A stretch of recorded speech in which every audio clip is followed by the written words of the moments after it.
welcome to the Priggya Arora Show, where we discuss entrepreneurship and law with people who have been there and done that. My name is Priggya Arora, an intellectual property lawyer from India, and our guest for today is Mitch Jackson, the Metaverse lawyer. Hi, Mitch. How are you doing? I'm doing fantastic. It's good to be here today. How are you doing? I'm doing very well. Thank you so much. Good. So Mitch, let's start with a warm-up question. So who is your favorite fictional character in the legal field?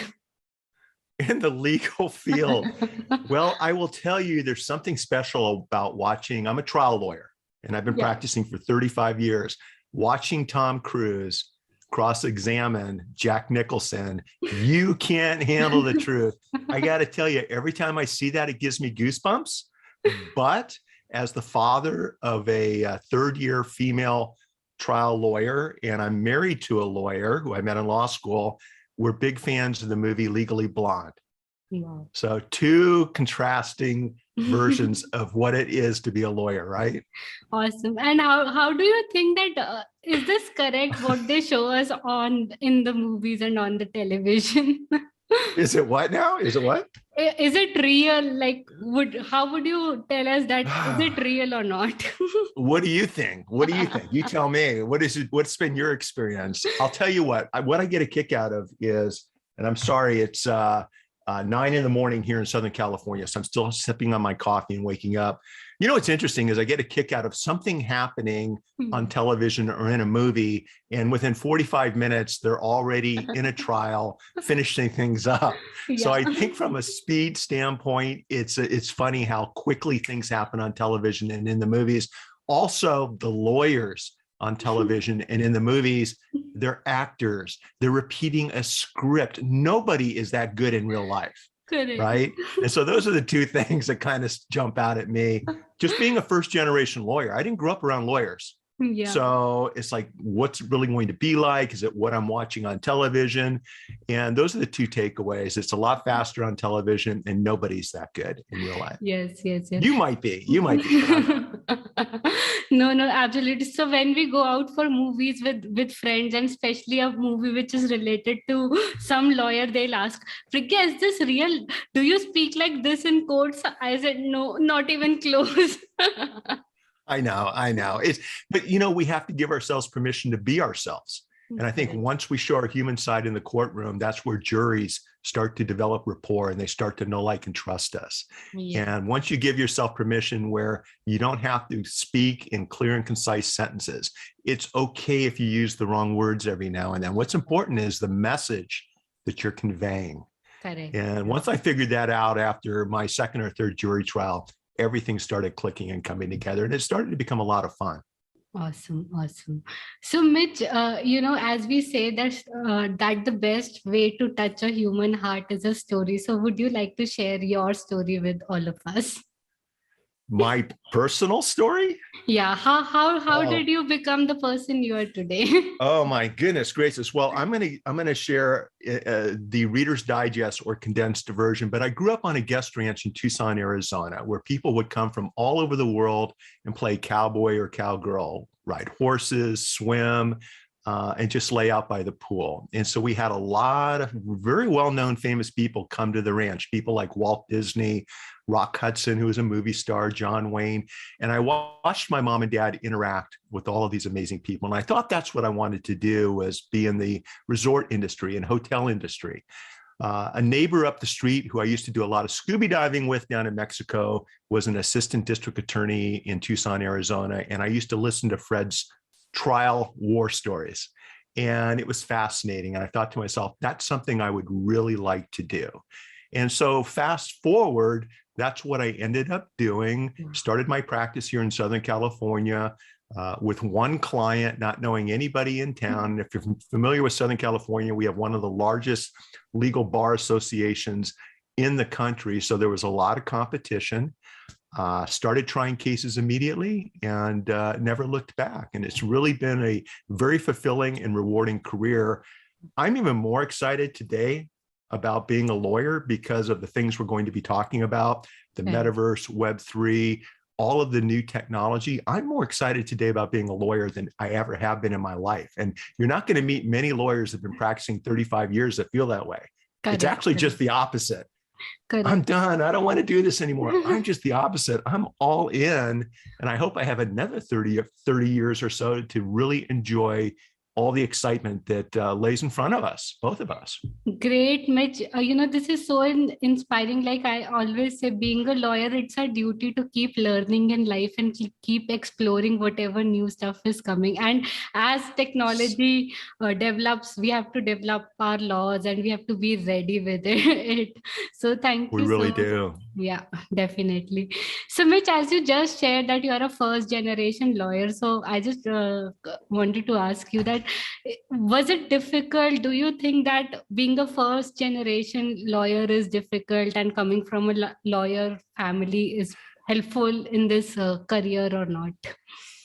I think that for the first 2 weeks of law school, I felt like I was looking around. What are they talking about? What do these words mean? I don't understand what's being discussed. We're friends of mine that were children of lawyers. Correct. I could tell they understood the subject matter. And I could tell when they were briefing cases that they knew what they were talking about. And I really felt like, what am I doing here? This is, I should not be in here. Having said that, the same weight that was on their shoulders. You have to be a lawyer and you have to do it this way.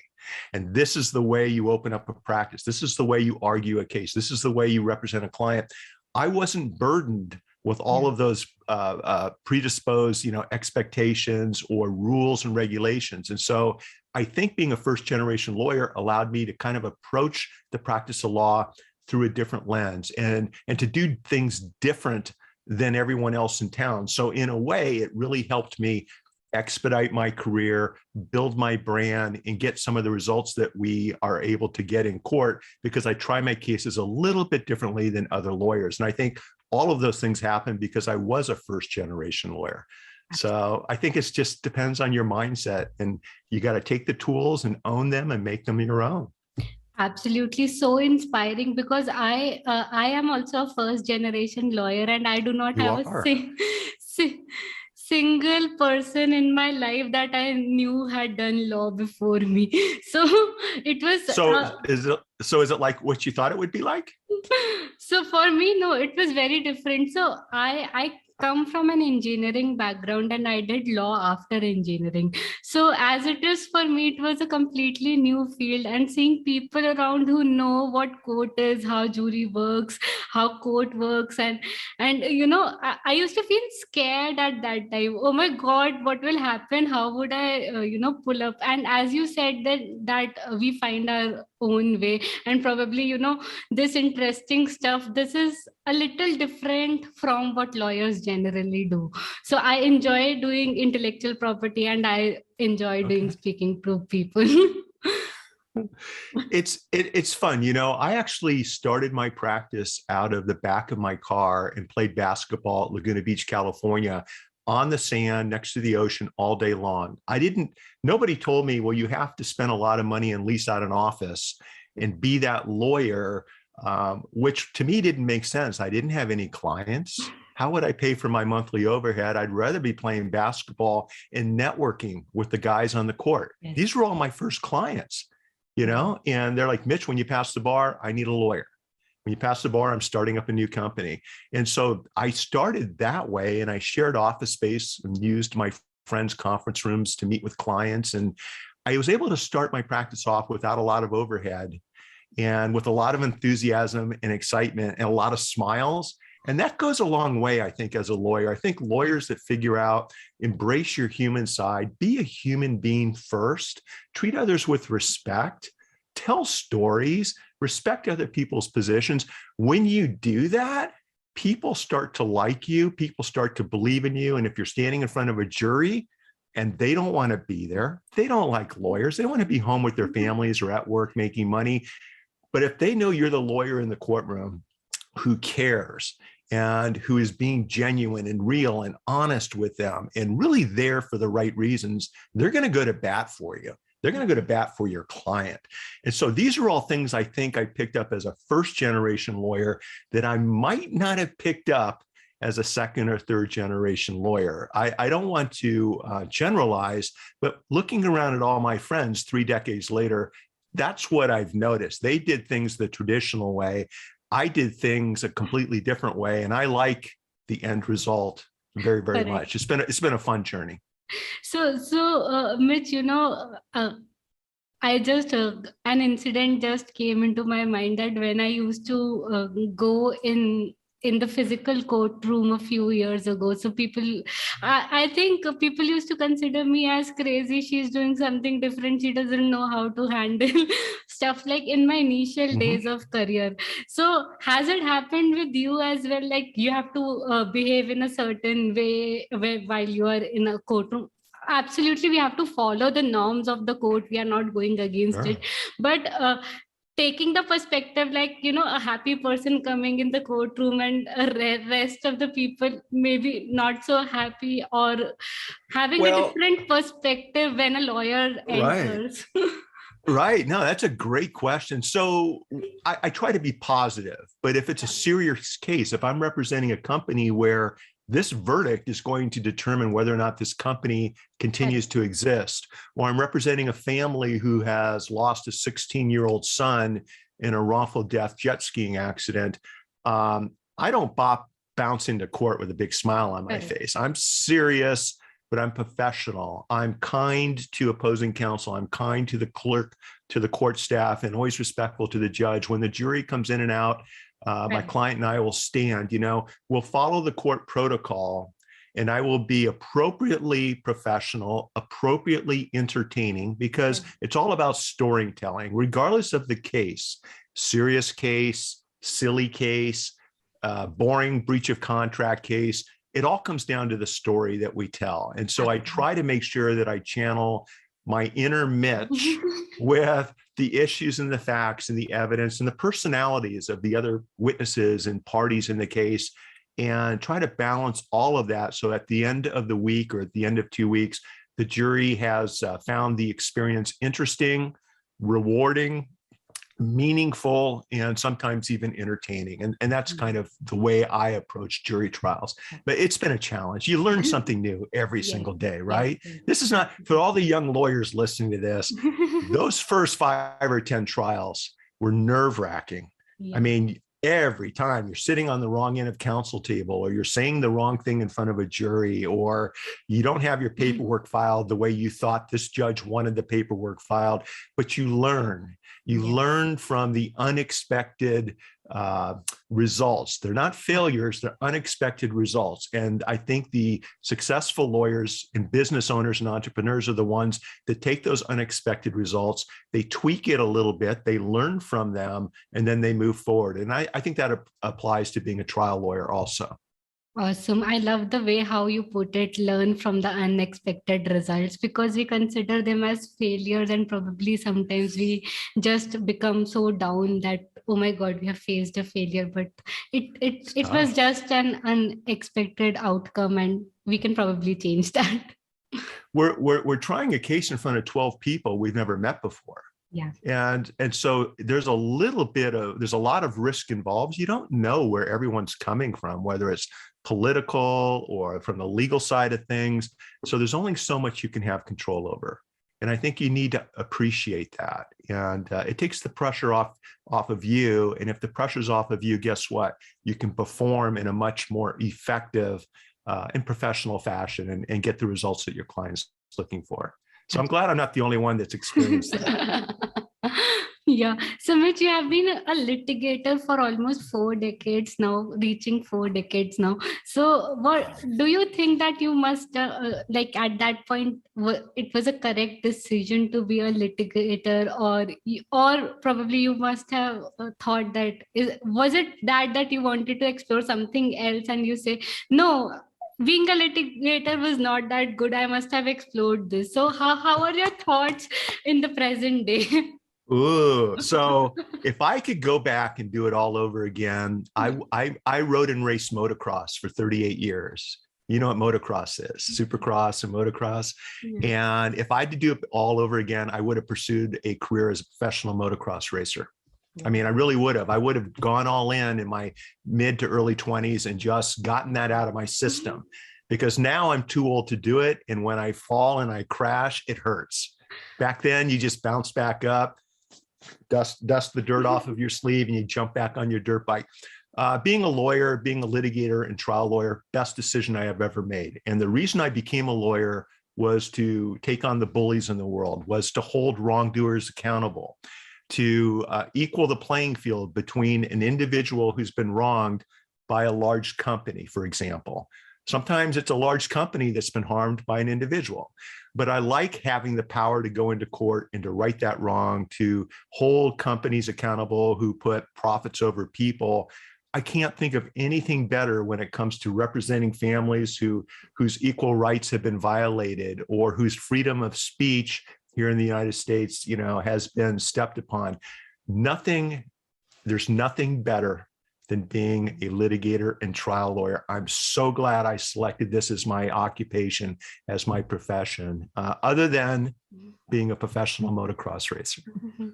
I know you must have been feeling so satisfied, running through so many litigations and being a trial lawyer. So I can feel that satisfaction when you tell me all this. So thank you so much for that.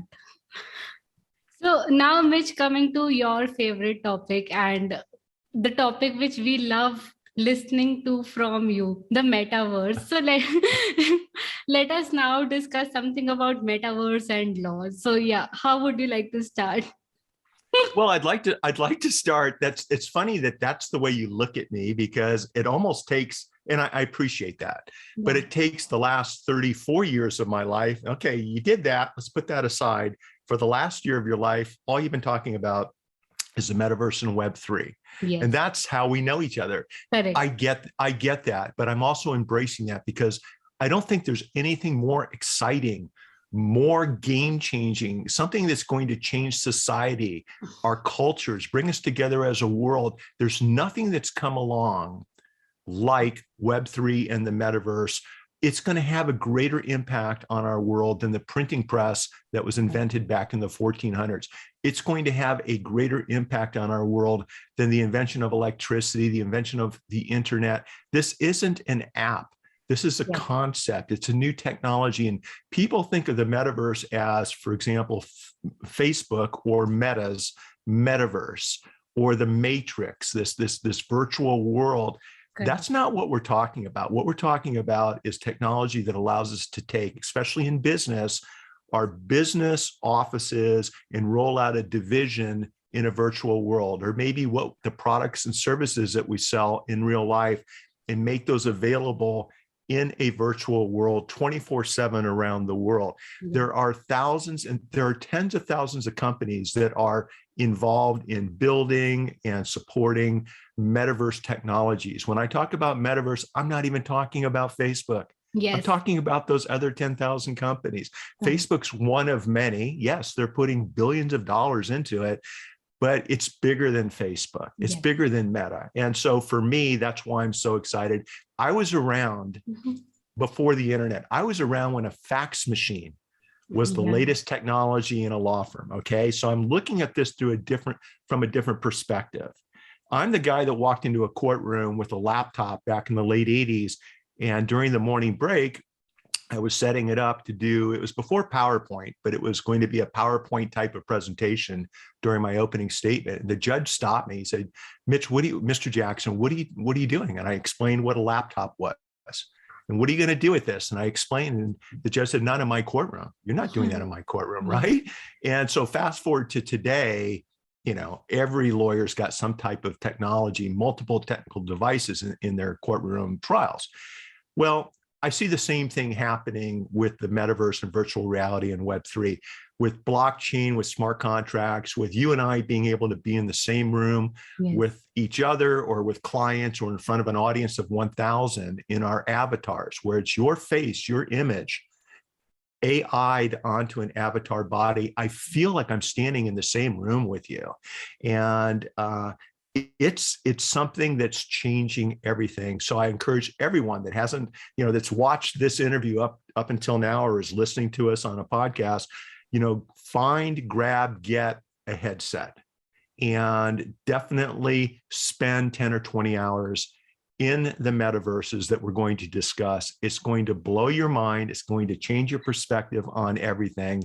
And I think it's going to help position you, especially if you adopt this technology moving forward, to be that only lawyer, professional, business owner in your community that's offering one of many different digital welcome mats into your life.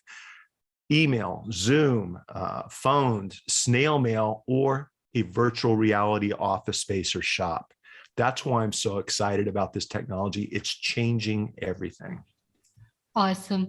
So Mitch, another question that, just popped into my mind. So, we say that people who enter early or who adapt to a technology early become winners and pioneers of that technology. For example, people who invested in Bitcoins early became pioneers of Bitcoin. So do you think adaptation of metaverse now is really important and we should not delay it?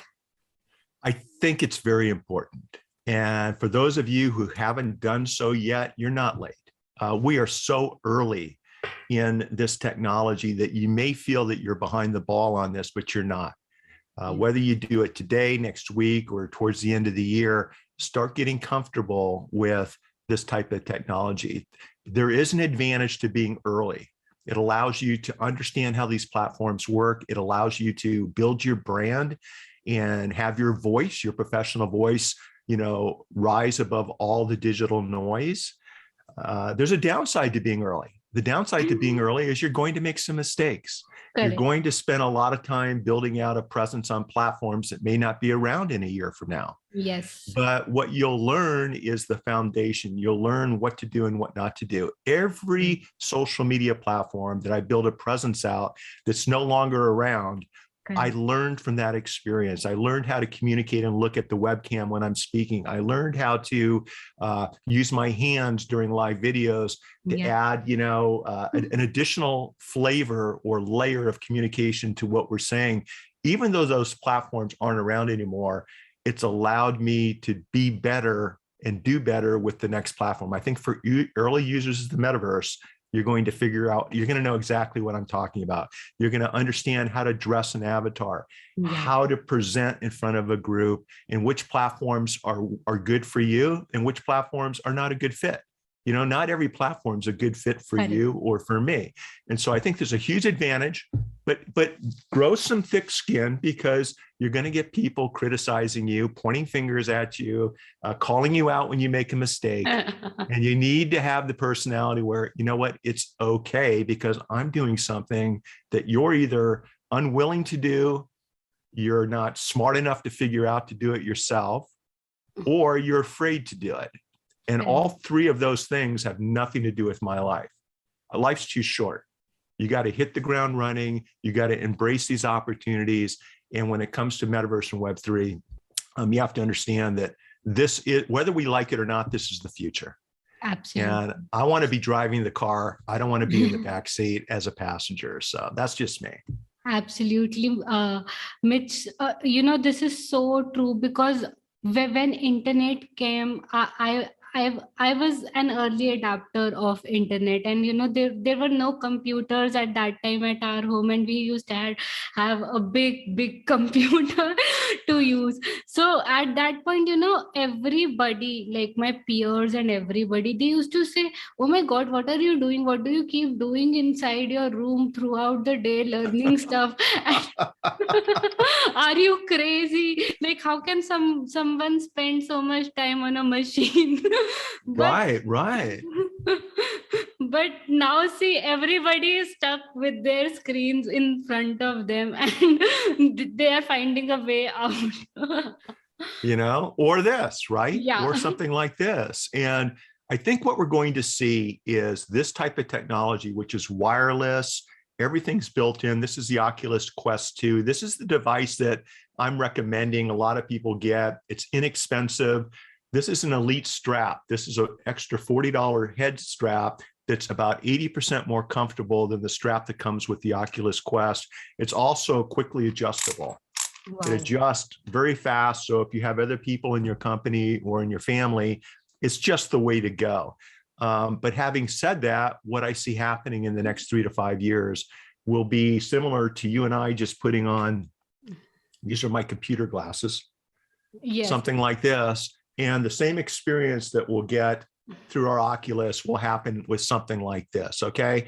And what we learn through our Oculuses or other compatible headsets, we'll be able to use when moving forward with more user-friendly devices. By the way, and this is something a lot of people are surprised of, the Metaverse platforms that I enjoy using, do you mind if I mention the names if anybody wants to try them? Or Yes, definitely.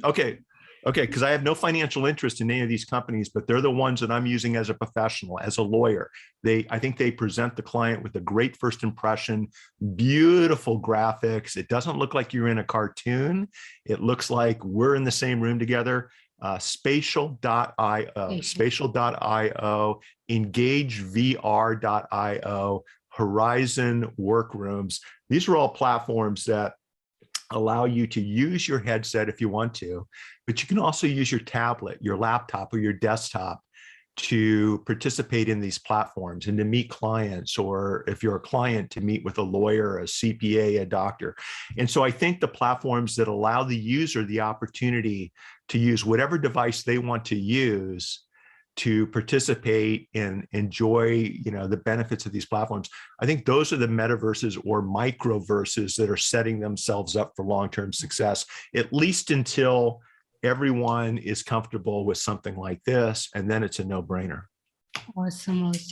I think like this technology will just change the way the businesses work, and probably how we make clients, how we meet people, how we interact with people, and things like that. But we still need to take care of our physical and emotional health. And, in the book that I'm writing, the reason it hasn't come out yet is because I keep adding new chapters. Yes. And I've had a few friends reach out and talk about, when you're in the metaverse, time flies by. It's easy to have a couple of hours go by where you haven't had anything to drink, you haven't gotten any exercise, you're ignoring your family members, you're ignoring your teammates at the office. And so I talk about this in one of my chapters, where pay attention to your physical health, pay attention to your emotional and mental well-being, just like you would in the real world. Yes. But the metaverse can be so overwhelming in a good way that it's just easier to push those other important needs aside. And so I just wanted to point that out, because I want everyone to be healthy and happy and make this a positive experience. So, Mitch, like we have addictions. We have so many addictions. Nowadays, people have social media addictions and, screen time addiction, to be always in front of screen. Do you see that metaverse will reach to that level? Absolutely. I do. I'm a realist, and I watched Anderson Cooper interview a great show. It's on YouTube. If anyone needs the link, just message me. But he interviewed some really skilled Silicon Valley coders behind some of our larger platforms. And they explained how the algorithm that they're putting together is more addictive than a slot machine in a casino. And those things are pretty darn addicting, especially after you've had a drink or two. And I see the same effort and the same algorithms being built into the metaverse environments. And so you've got corporate America looking at, quarterly and end of year profits, looking at the marketing and advertising play in these platforms. And we're balancing that with the utility and use of these platforms. So the same concerns that have existed, let's just say before the metaverse as we know it, are here now. So I think it's really important as parents to pay attention to what your kids are doing when they enter these virtual worlds. I think from an employee standpoint, I think human resource departments need to update their HR policies to remind employees and team members that when you're in the metaverse, equal rights, employment harassment, sexual harassment in the workplace, all of these things still apply, even though you're an avatar in a virtual world. So for all of the good that will be coming out moving forward, we still have a lot of legal, real world challenges. but I think the good outweighs the bad. And I've always felt that way. And so in the long run, what I see happening is we'll all be able to wrap our digital arms around this technology. And, 90% of the time it'll be used for good. Yeah. But we're going to have to watch out for the bad, especially when it comes to, fake avatars, people impersonating other people, digital fraud and digital crime, especially when it comes to cryptocurrency, when it comes to NFTs and things like this. They all work together and they're all playing in the same sandbox. So, Mitch, as you say, everything is together. So do you think our laws changing, especially the information technology law and the digital laws changing to adapt to Metaverse and Web3? Not fast enough, but I do feel that traditional intellectual property law, for example, at least here in the United States. Are you located in the United States or? I am in India.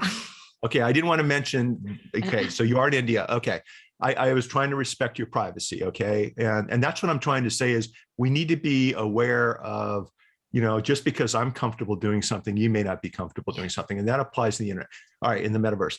So what I've noticed is the IP lawyers here in the United States, what we're seeing in a lot of good friends of mine is that the laws and rules and regulations that apply to traditional intellectual property offline apply online. And they apply in the metaverse. They apply in Web3 with NFTs and smart contracts and blockchains, okay? The reality is, though, many, many companies and individuals are not following those laws. And so what we're going to be seeing, for example, the Security and Exchange Commission here in the United States, the SEC, just settled a case with a huge cryptocurrency platform for $100 million. Okay, as far as I know, it's the first and largest SEC securities settlement that took place. And I'm expecting to see a lot more of that happen as early as between now and the end of the year. And I'm also expecting to see, let's just say, NFT drops, NFT promotions that violate what we call the Howey rule here in the United States. It's a 1934 case, which talks about if you're selling something, whether it's currency, whether it's an asset, whether it's crops, in the field or possibly an NFT, it may be deemed a security if 4 issues are checked off the box. And so I'm expecting to see that happen a lot more. So it's traditional IP law that's now being applied in the virtual space. So I think from a perspective of an IP lawyer, that's got to get you excited because I think there's a lot of exciting issues.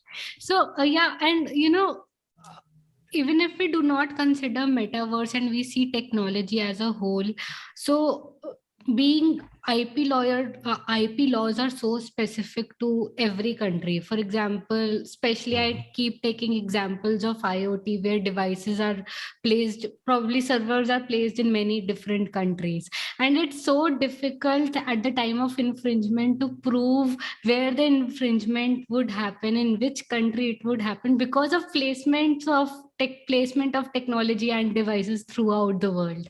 So it interesting. In metaverse, I think these things will become more difficult to analyze, and for you and me. But it's going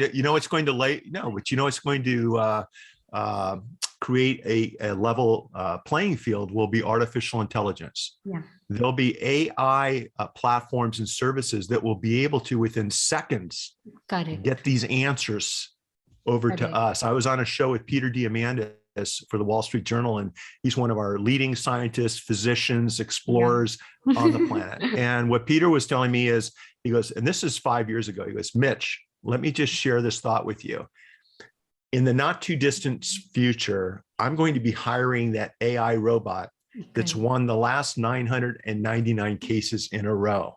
Instead of you, right? And the point he was trying to make, by the way, I think I would beat that AI robot, but that's another show for another time.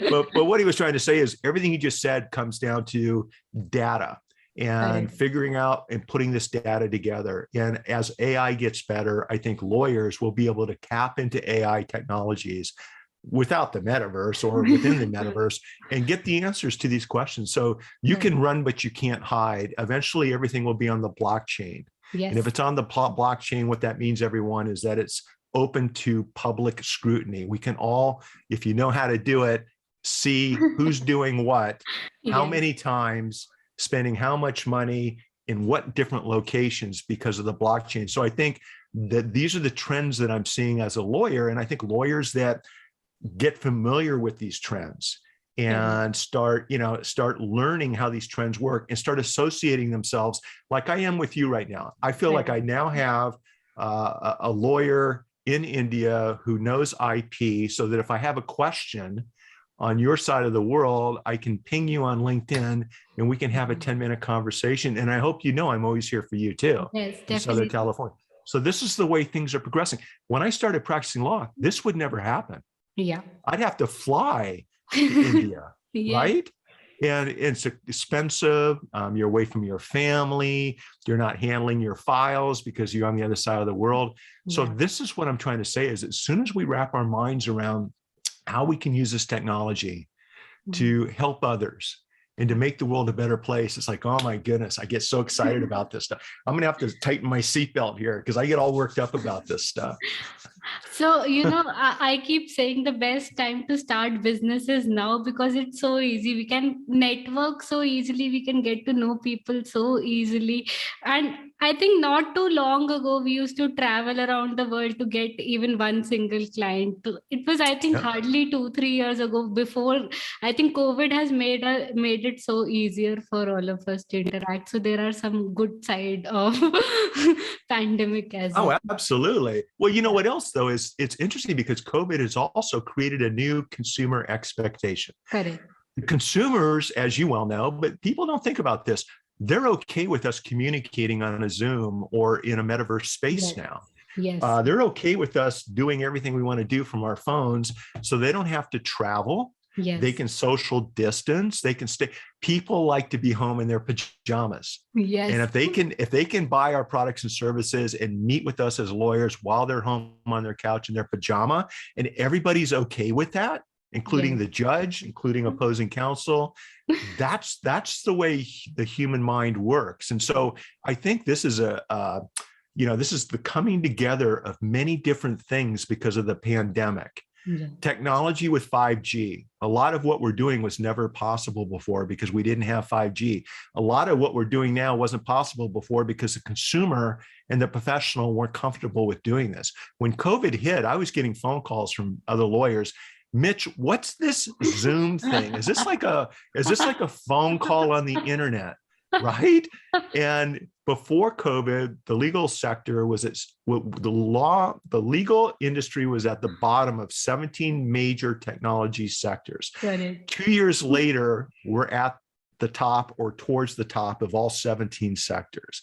And so it was a little kick in the pants to get everybody on board that there's a new way of doing business, a new way of living our lives, and a new way of jumping on shows with new friends on the other side of the world, right? Yes. Where I do feel like we're connecting and I do feel like we had a meaningful conversation. And if we took this, and I'm challenging you right now, I would love to do this again in 6 months or a year in one of our virtual office spaces. I want you to have something like this, okay? Perfect. And we'll broadcast to the world live from within the metaverse.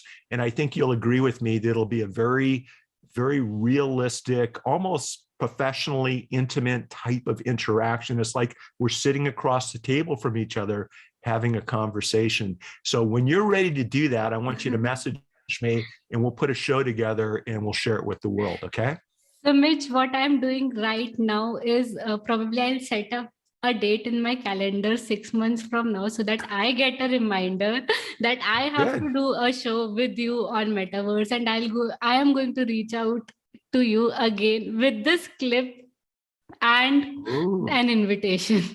So I want you to, and if you don't, I'll reach out to you. Definitely.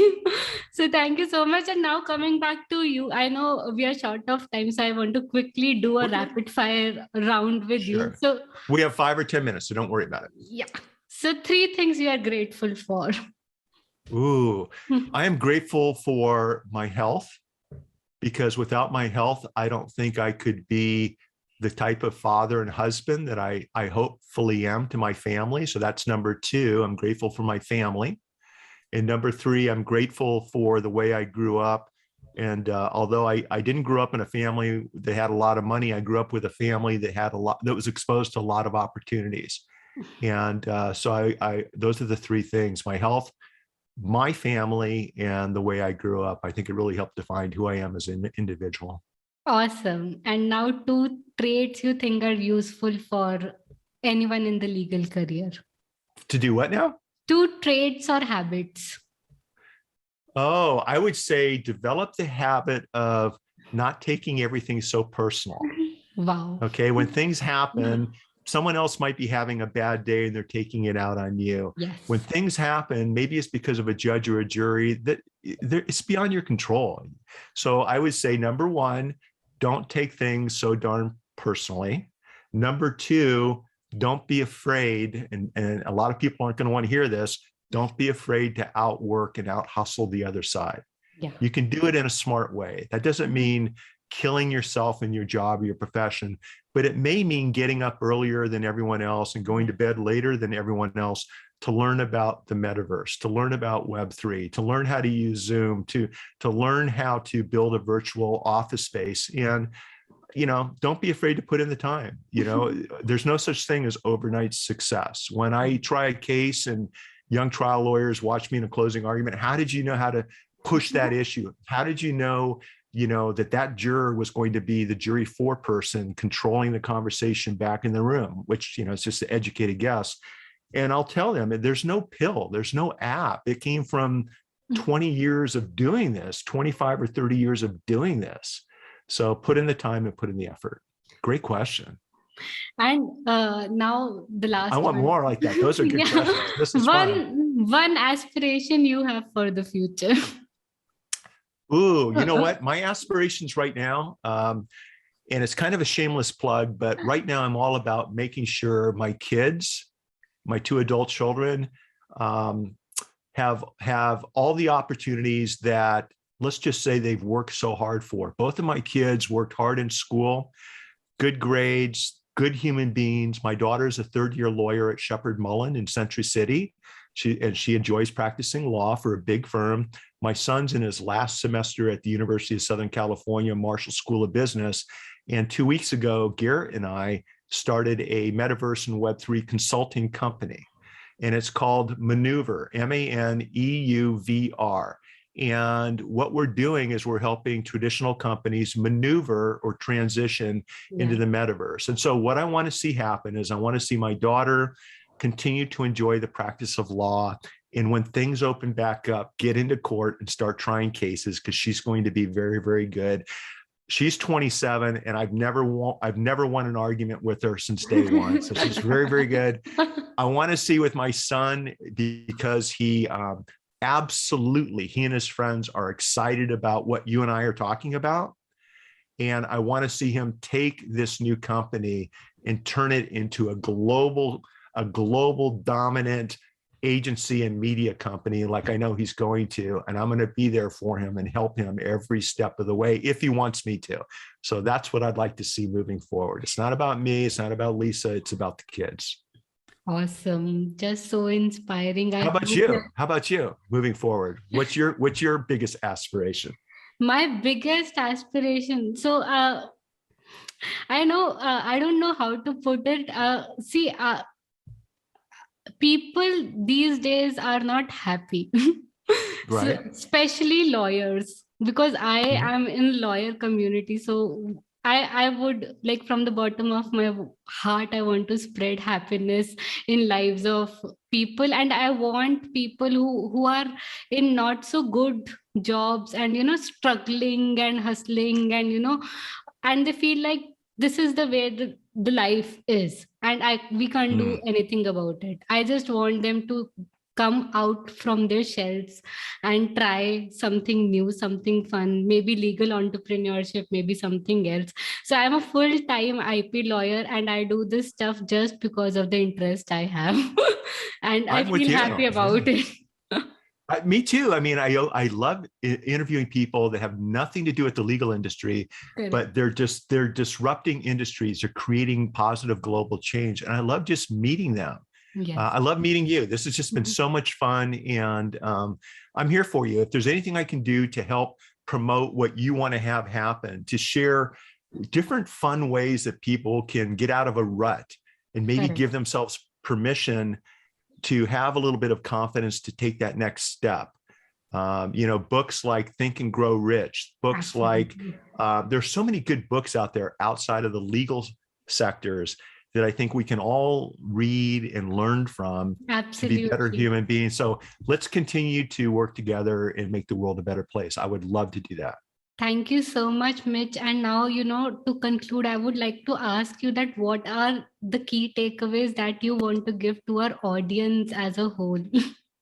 Ooh, my key takeaways would be, once I learned the mindset, and once I learned that the more you give, the more value you add to other people, the brighter the light that you shine on other people without any expectation in return of getting something back in return. Once I learned that, life became more enjoyable, practicing law became more enjoyable, and frankly, the limited success that I've experienced over the years, it became easier and easier. Once you make it about other people and you stop making it about you, I think that's when the magic happens. And it's a dance. It's a slow dance. You learn how to do it.